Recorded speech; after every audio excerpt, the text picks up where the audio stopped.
Sa sining aga, ang i-present ko sa inyo nga lecture about sa natawag truth about angel.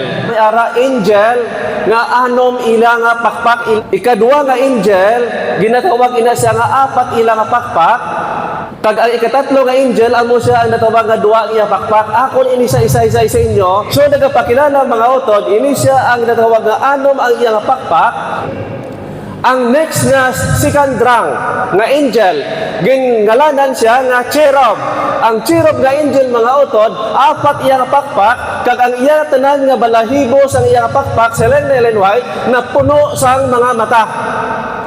Ang third rank nga angel, amo ang duwasing pakpak, naging panguluhan ni Angel Gabriel, 10 angel. Okay, sa Revelation chapter 4 verse 7, may apat kasapat nga buhi nga iba-iba ilang itsura pero angel ini mga otod. Okay, sila niya ang una ang itsura ya leon. Kag ang ikaduwa sila niya kasapat kaangay sang natawag baka o kon ox. Ang ikatatlo sila niya kasapat nila sa Revelation ang itsura kaangay sa tao iyang anahong. Kag sila niya ang ikaapat nga itsura sang sapat dito sa langit, ginhambal dira mga utod kaangay sang agila. Okay, balikan ta mga utod ang natawag the highest rank. Ini siya ang the highest rank. Dito ni siya mga utod sa langit, gingalanan ini sila ngitnon nga angel.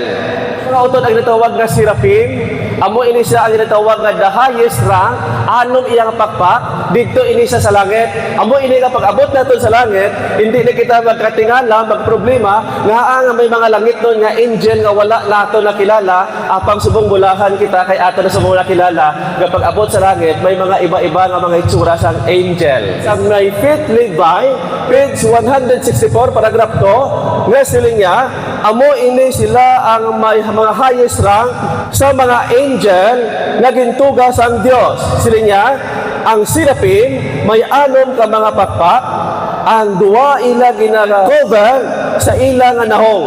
Ang duwa gina-cover nila sa ilatiil. Kag ang duwa ila ginagamit sa paglupad.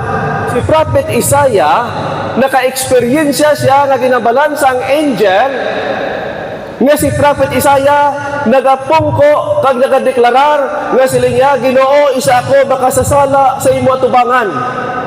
Hindi ako Ginoo takos sa imo. Siling sang Isaiah chapter 6 verse 6 and 7 nagpahayag nga sila niya nagbaba ang langit ng nga angel kag naghapit sa may halaran kag nagtimpit sang baga kag ginpahid sa bibig ni Isaiah kag ginhambalan sang angel nga sila niya Isaiah wala ka na sala kay ginpatawad ka na kay ang baga nga gintimpit kag ginpahid sa imo bibig sila niya patimaan nga ikaw ginpatawad kag wala ka na sing sala. Mga utod, balik kita diri sa natawag cherub. Ini siya mga utod ang cherub. Amo ini siya ang ginatawag nga second rank. Nagapakilala ang tanan nga angel. Organized ini sila unity. Amo ini siya ang second rank. Ang apat ila nga pakpak, apat man ila ulo. Truth about angels page 135. Ini sila nagapisto sa kilid sang mercy seat. Agod nga mag-guard sa great king. Nagapakilala ini siya nga mga angel nga second rank, nag-guard sila sa mercy seat ni Jesus Christ sa langit. Ang kumangkot amo ni, Brad, ano ang benepisyo sang angel may ara ikaw kag ako tagsa ka mga guardian angel? Ang problema kay wala naton sila na-acknowledge. Ginpadala sang God the Father ang guardian angel, kaya niya ikaw luwason bisan pa sa kalayo. Si Shadrach, Meshach, Abednego ginluwas sang angel dito sa kalayo. Mismo si Nabucodonosor naghambal nga sila niya pakamayuhon ang mga kanakan sang Diyos si Shadrach, Meshach, Abednego kay nakita sa mata ni Nabucodonosor nga ang angel dito sa kalayo mga utod kag wala silang naliwat wala nasunog bisan na ila balahibo kay ginambalan sang angel nga sila niya sa tion nga mag-abot diri itagbong ang anak sang Dios. Ayaw ninyo pagtanduga bisan balahibo. Nagapakilala mga utod, ang angel may power sa pagkamang nga ayaw ikaw tandugon. Kanabi sa atong guardian angel. Nagapalapit kita karon aton diskusyon ng aton sa ka-guardian angel. Ano pa silang na Ellen White? Sa libro sang Truth About Angel, page 100, paragraph 2, siling niya, ini nga mga cherubim, may ara apat ka mga pakpak. Ang ila sini nga mga pakpak, ila ginauntay paibabaw. Kag ang ila nga mga pakpak, nga gina-cover nila sa ilang nahong. Nagapakilala ang pamangkot amuni. Nga ang ginhambal sang prophecy, nga ang ilang itsura ginakubira nila. Ang sabat sina mga utod, kay siling sang prophecy, sina nga time, nga dira sila sa mercy seat ni Jesus Christ, sa pagkasilaw, ang dagway ni Jesus Christ. Ang Revelation chapter 7 verse 11 ginhambal dira mga utod nga silinga bisan pa ang tanan nga mga manugtunda sa langit silinga nagatindog sa palibot sang trono sang Dios silinga upod sang mga tigulang nga silinga sa apat kasapat nga buhi mo ining mercy seat ni Jesus Christ ari sa palibot ang natawag nga mga tigulang kag sa atubangan sang mercy seat aring apat kasapat nga buhi kag nagayaob sila sa atubangan sang trono kag nagasimba sa Dios. Ni nga mga cherubim sila nagapwesto sa kilid sang mercy seat. Amo ining mercy seat ni Jesus Christ sa left and right, ining mga cherub nga angel nagapwesto sila sa left and right kag sa atubangan may apat kasapat nga buhi nga sila nagagard sa great king. Okay? Nagapakilala pag-abot naton sa langit ang natawag na great multitude ang 144,000 ang dakong kadaman silinya sa atubangan silinya may ara dira mga utod sa atubangan sang trono nga hindi na kita magkatingala nga may ara cherub nga silinya ang iya nga pakpak ang iya nga pako ang ila nga lawas buta sang mata ini naman sa ang third rank nga angel amo ini sang aton mga guardian angel tawag nga ordinary angel heavenly messenger or ordinary angel ging address ini mga utod mga armies sang Dios ini maisip sa pagkadamo-damo nga angel sa langit kag din padala diri mga utod nga tagsa nato ka guardian angel sila niya sang may fit Levi 307 ready sila na mag-guard mag-protect sa mga kaanakan sang Dios ang problema amo ni Brad nga na-disgrasya man to si Brad wala man to na kabirang wala man to gintabangan mga utod amo ini para klaro aging tugot sang Dios nga na-disgrasya na patay ang utod ay nabalaan ni Satanas nga kita nagakabuhi nga mga tao nga ginapairal ang ginatawag freedom pag ang imo pagtuo sa guardian angel 10% hindi pwede nga mag-cover ang angel 50% kay iakusar ni Satan nga silinga 10% lang, wala yung ginaknalis mo kabuhay ang guardian angel, hindi pwede protektahan. Pero kung pagtuo ng mga utod niya, 100% ang Ginoo na padala silang guardian angel. Sarang niya ako luwason.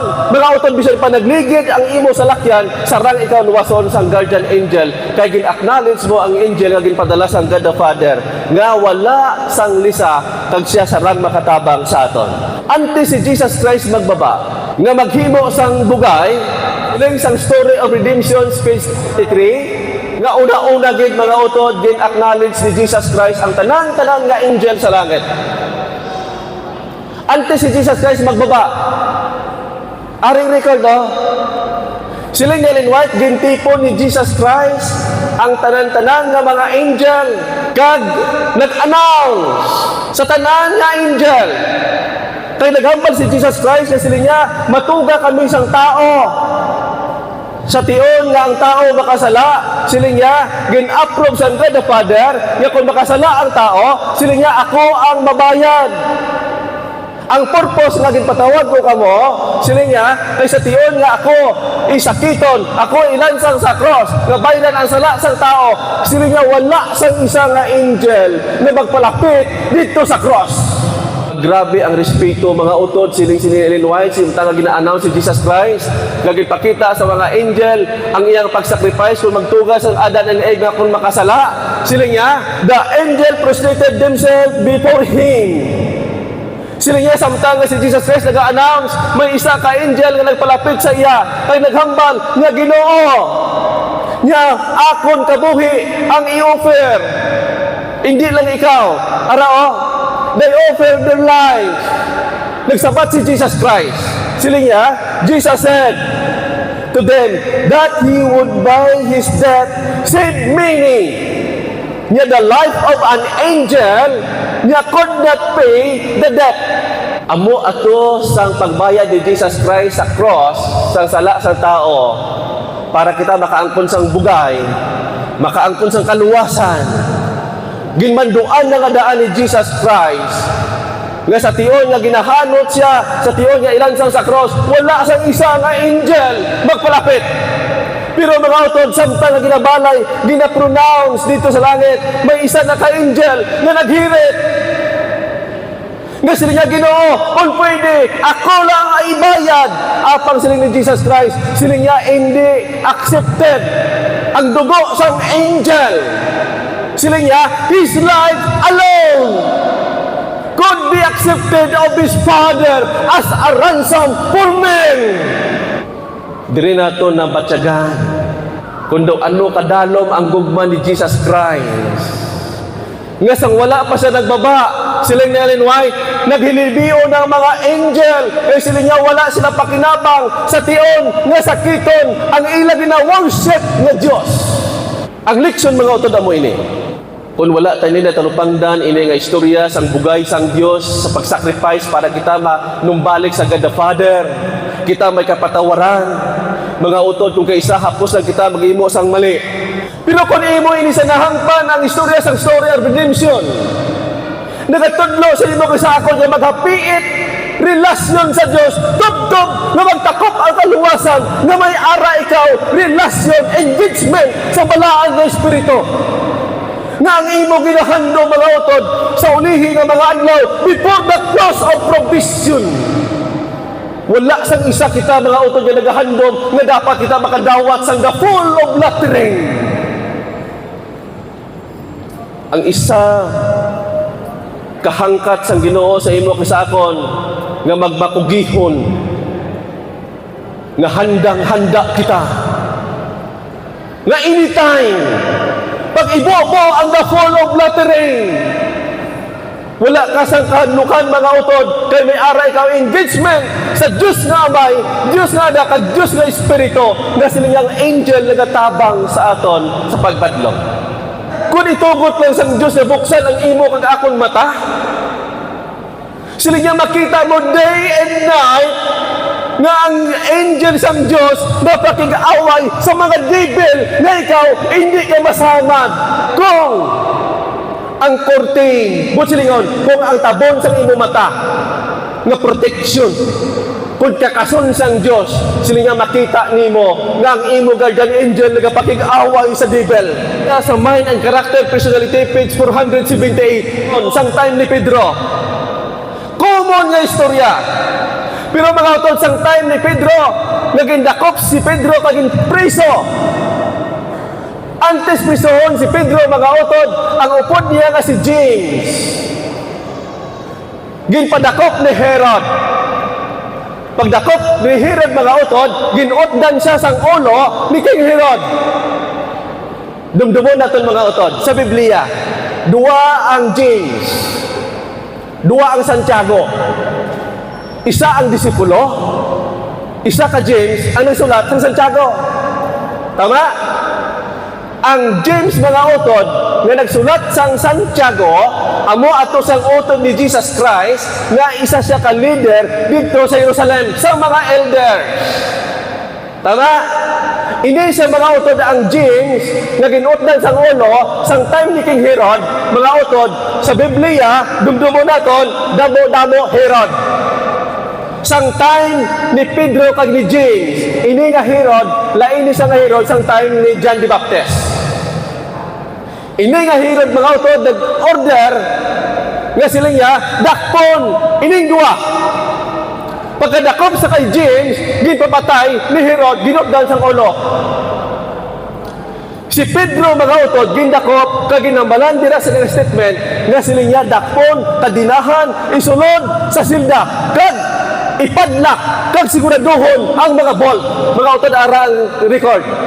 Kag sila nga sila nakagabihon. Ginpadalaan sang Joseph, Pedro, sang angel, nga luwason. Pag-abot dito mga utod sa gwardya, gintulok lang sa gwardya, pag ang gwardya mga utod daw sa lipong. So pagkakugmat na nahadlok sa isa ka angel, kag ginpukaw niya si Pedro. Siling ni Pedro, basit damgo ini, pero sige lang, mapati ako. Sa nakagwa na sila mga utod, pagwa niya na sa may ball, siling ni Pedro, kusang loob, nga ang pirtahan sa prisuan nag-abre, ang bolt nag-alabre, siling na Ellen White, siling na statement, ginsonggo sang angel. Nga siling niya, kamo nga mga bolt, mag-alabre, mag-alalsa. Nagapakilala ang power sang voice sang angel. May kaman nga ikaw protektahan sa sari sa katalagman. Kag naka-experience si Pedro mga utod nga gindala sang angel sa layo, kag siling niya ay tuod gid man eh. Kag wala siya napatay si Pedro mga utod sa tunga time, kay siling niya pag-abot sang pista nga dira sa prisuan patyon si Pedro pero ginluwas sang angel. Ano pagit? Sa tion nga nahimo naton karon nga may ebidensya nga pwede ta pakinabangan, pwede ta sugoon ang aton guardian angel. Mga utod, may ara ikaw ginakilala mo ang guardian angel day and night, pasalamatan mo ang Ginoo nga siya nag-assign sa imo kay sakon. 5 lang kung wala naton sila gina-acknowledge. So, kung gina-acknowledge naton ang guardian angel, siling niya, bisan tulog ikaw, bantayan niya ikaw nga hindi makapalapit ang devil.